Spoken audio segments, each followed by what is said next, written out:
Amis que j'aime, c'est la fin du mois d'août, je vous dis un grand bonjour, j'espère qu'il vous reste encore quelques jours de vacances. Évangile de Jésus-Christ selon saint Matthieu.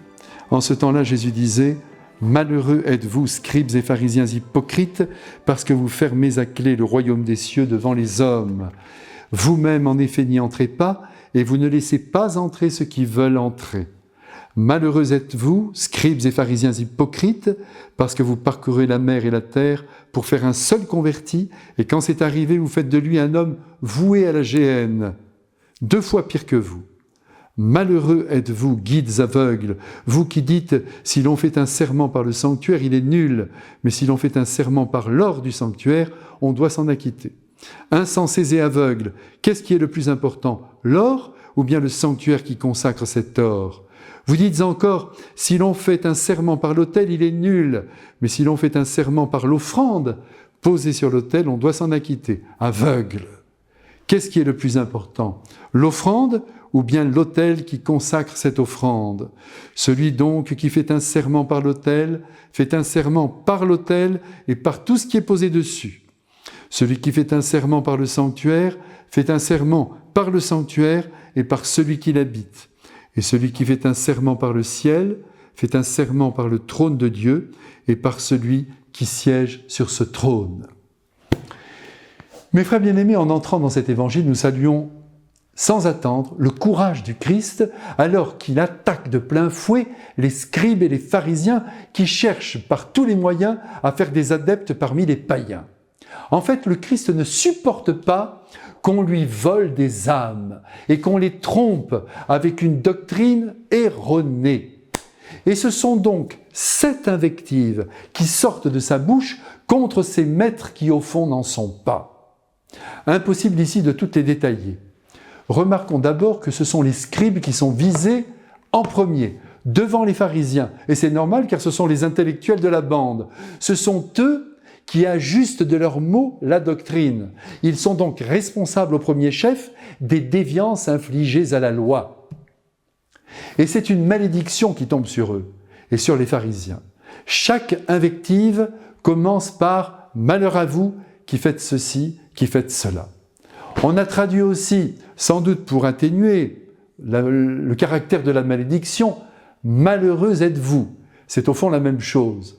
L'homme fait son malheur, devient malheureux quand il s'éloigne du Christ et de la pureté de l'Évangile dont il a assuré qu'il est un fardeau léger, facile à porter.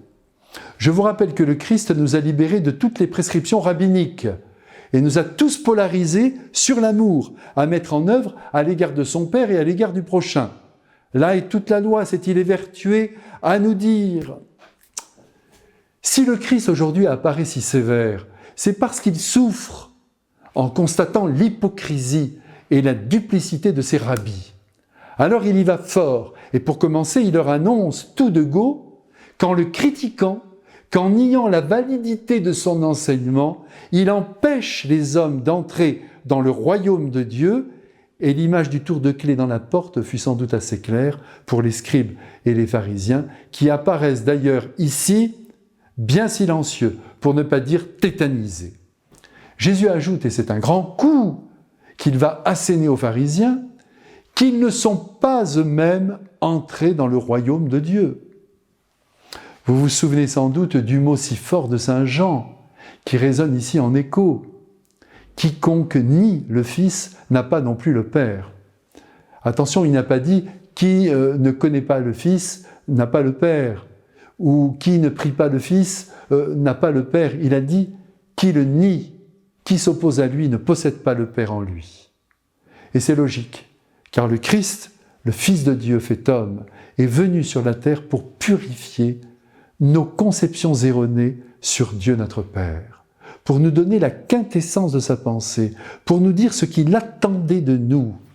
Il a nettoyé le verre de nos lunettes pour qu'on y voit clair jusque dans le cœur de son Père et que l'on voit bien où se joue notre destin éternel. Jésus, en simplifiant le chemin spirituel, en le ramenant à l'essentiel, nous a en quelque sorte éloignés de la religion pour nous rapprocher de la foi. Aujourd'hui, nous savons que celui qui aime, celui plus exactement, qui essaie d'aimer, non pas avec des mots mais en actes, est habité par Dieu et le verra un jour.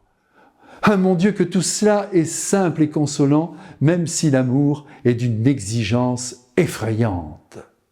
Essayons donc, vous et moi, d'entrer dans le règne d'amour, dans le royaume de Dieu, et d'y faire entrer nos frères qui ne connaissent pas encore la tendresse du Christ et de sa mère Marie. Avec bonheur, je vous bénis avec le Christ libérateur. Père, Fils et Saint-Esprit. Amen.